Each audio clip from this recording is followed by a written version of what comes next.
Hello friends, welcome to defence matrix. तो आज हम बात करने वाले हैं कि अगर बालाकोट स्ट्राइक जैसे मिशन दोबारा करने पड़े एयरफोर्स को, तो आज उनकी स्थिति क्या है, कौन से प्लेटफॉर्म यूज़ किए जा सकते हैं, कौन से वेपन्स यूज़ किए जा सकते हैं। तो बालाकोट जैसे मिशंस को क्लैंडस्टीन ऑपरेशंस कहा जाता है, जहां पर ऑपरेशन को अननोटिस्ड रखने की कोशिश करी जाती है जनरल पॉपुलेशन से और एनिमी फोर्सेस से। तो ये जो ऑपरेशंस होते हैं ये चुपचाप किए जाते हैं दुश्मन की नाक के नीचे से, ताकि चीज़ों का एस्केलेशन ना हो और वॉर की तरफ हम ना बढ़े। तो ऐसे ऑपरेशंस के कई सारे पैरामीटर्स होते हैं, जिसमें से पहला पैरामीटर है डिसेप्शन, यानी कि छल कपट। तो इसमें आप अपने एक्शन से ऐसा शोकेस करने की कोशिश करते हैं कि अटैक एक पर्टिकुलर जगह होगा, पर वहाँ आपका प्लान नहीं होता है। एनिमी का सारा फोकस आप वहाँ पर करते हैं और अटैक दूसरी जगह पर कर देते हैं। दूसरा जो पैरामीटर है वो स्टेल्थ का है।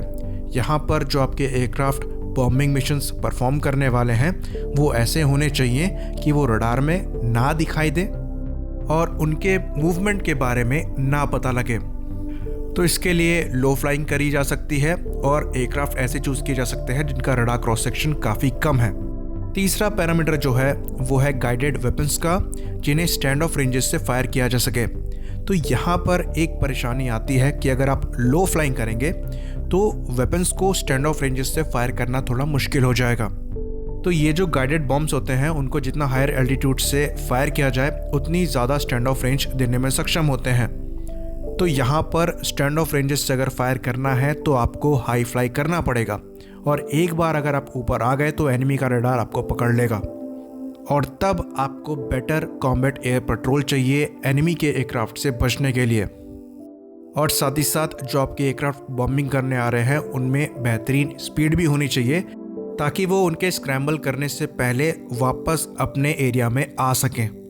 और सिचुएशन के हिसाब से जो आपका कॉम्बैट एरिया पेट्रोल है उनके पास बेटर BVR मिसाइल होनी चाहिए, ताकि अगर एनिमी का एयरक्राफ्ट आ भी जाए तो उससे डराया जा सके या मार के गिराया जा सके। तो ये कुछ बेसिक पैरामीटर्स हैं एयरफोर्स के क्लैंडस्टीन ऑपरेशंस के। तो इनको दिमाग में रखते हुए अब हम समझने की कोशिश करेंगे कि अगर इंडियन एयरफोर्स को दोबारा ऐसे ऑपरेशंस करने होते तो उनके पास आज ऐसे कौन से ऑप्शन हैं। तो जो सबसे आसान ऑप्शन है वो ये है कि रफाल में स्कैल्प EG क्रूज मिसाइल को लगाकर सीधे टारगेट की तरफ फायर कर दिया जाए। इन मिसाइल की जो रेंज है वो करीबन 500 किलोमीटर तक की बताई जाती है, और ये ग्राउंड के काफ़ी नीचे फ्लाई करते हुए स्टेल्दी तरीके से टारगेट को डिस्ट्रॉय करने में सक्षम है।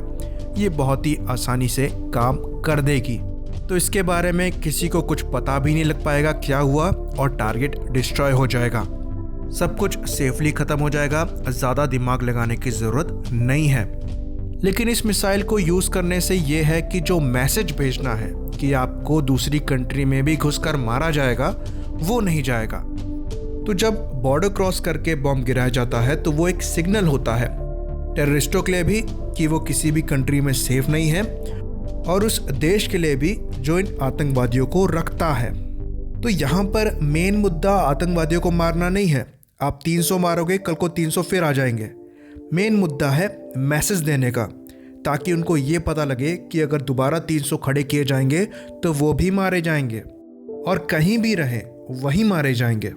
तो अगर आज की डेट में बालाकोट जैसे मिशन को परफॉर्म करना हो तो हमारे हिसाब से जो कैपेबिलिटी नज़र आती है उसमें 2 एयरक्राफ्ट इस मिशन को और बेहतर तरीके से कर सकते हैं। एक LCA तेजस, दूसरा रफाल।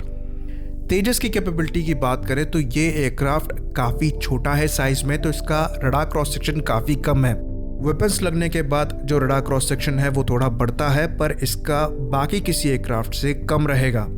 और इसका जो डेल्टा विंग डिज़ाइन है वो मिड माउंटेड है, तो लो एल्टीट्यूड फ्लाइंग में इसको ज़्यादा स्टेबिलिटी मिलेगी। तो लो फ्लाइंग की कैपेबिलिटी इसकी अच्छी होगी। बाकी जो इसका कॉम्बैट रेडियस है वो करीबन 500 किलोमीटर का बताया जाता है, यानी कि ये 500 किलोमीटर जा भी सकता है और 500 किलोमीटर वापस भी आ सकता है। साथ में इसमें एयर टू एयर रिफ्यूलिंग की कैपेबिलिटी भी है। तो बॉम्बिंग मिशन में ये एयरक्राफ्ट इफेक्टिव निकलकर सामने आ सकता है। और क्योंकि अब जो इंडियन एयरफोर्स के एयरक्राफ्ट हैं वो BNet सॉफ्टवेयर डिफाइंड रेडियो के साथ अपग्रेड किए जा रहे हैं, तो जो कोऑर्डिनेशन है इसमें और बाकी एयरक्राफ्ट में वो पहले के मुकाबले ज़्यादा बेहतर होगा। तो बॉम्ब्स की बात करें तो हमारे पास जो ऑप्शंस हैं उसमें अभी DRDO 100 और जुड़ गया है। तो ये स्मार्ट एंटी एयरफील्ड वेपन है और करीबन 100 किलोमीटर की स्टैंड ऑफ रेंज को देता है। तो ऐसे मल्टीपल बॉम्ब्स फायर किए जा सकते हैं टारगेट में। दूसरे ऑप्शन की बात करें तो स्पाइस 2000 को यूज़ किया ही जा सकता है। तीसरा जो ऑप्शन है वो इजरायली क्रिस्टल मेज है, जो कि करीबन 100 किलोमीटर यानी कि 100 किलोमीटर्स की स्टैंड ऑफ रेंज को देता है। साथ में जो टारगेट वीडियो है उसको भी फीड करने में सक्षम है। बाकी जो रफाल है वो AASM हैमर को भी कैरी करने में सक्षम है। ये advance air to ground munitions हैं जो कि हायर एल्टीट्यूड से करीबन 50 से 60 किलोमीटर की रेंज दे देती हैं स्टैंड ऑफ रेंजेस में। तो ये 250 किलोग्राम्स के वेपन्स हैं और रॉकेट मोटर्स के साथ आते हैं।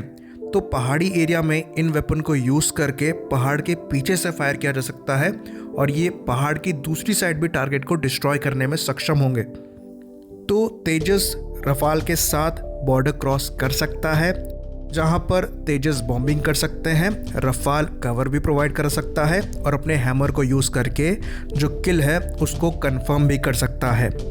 वैसे रफाल के कवर की बात करें तो इससे बॉर्डर भी क्रॉस करने की ज़रूरत नहीं है, क्योंकि ये मीटियोर मिसाइल के साथ आता है जो कि 150 किलोमीटर तक की रेंज प्रोवाइड कराने में सक्षम है।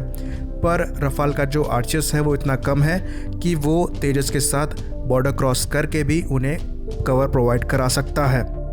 तो आज अगर बालाकोट स्ट्राइक जैसे मिशन दोबारा करने हो तो बहुत ही ज़्यादा आसानी होगी पिछली बार के कंपैरिजन में। आज ऑप्शंस भी ज़्यादा हैं और तैयारी भी बेहतर है, जिसमें रफाल ने काफ़ी बड़ा प्लस ऐड किया है और साथ में डेटा लिंक एक बहुत इम्पॉर्टेंट और बड़ा अपग्रेड निकलकर सामने आया है। इसी बात पर इस वीडियो को ख़त्म करते हैं। लाइक करिए, सब्सक्राइब करिए। जय हिंद।